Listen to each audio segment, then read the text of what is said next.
మన government schools లో 40 లక్షల మంది దగ్గర పిల్లలు ఉన్నారు. ప్రైవేట్ స్కూల్స్ లో ఇంకొక 35 లక్షలు ఉన్నారు. 75 లక్షల మంది పిల్లలు ఇంటర్మీడియట్ వరకు చదువుకుంటారు. వాళ్ళందరికీ ముస్తాబు కార్యక్రమం తీసుకొచ్చాం.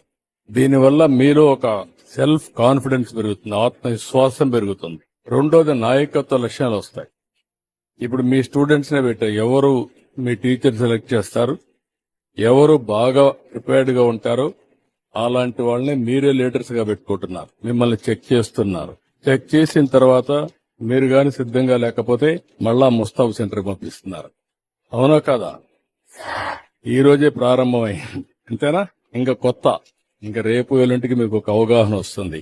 ఇక్కడ మెయిన్ గా గోర్లు సరిగా కట్ చేసుకోవడం, తలదూకొని రావడం, అదే మాదిరిగా ఫోన్ చేసిన తర్వాత చేతులు కడుక్కోవడం, ఎప్పటికప్పుడు ముఖం కడుక్కోవడం, ఇవన్నీ వస్తే మీకు ఒక ఫ్రెష్నెస్ వస్తుంది, చదువు మీద శ్రద్ధ వస్తుంది. దానివల్ల మీకు ఒక ఆలోచన విధానంలో మార్పు వస్తుంది. నాయకత్వంలో కూడా అనేక మార్పులు వస్తాయి. తద్వారా మీకు మంచి భవిష్యత్తు ఉంటుంది.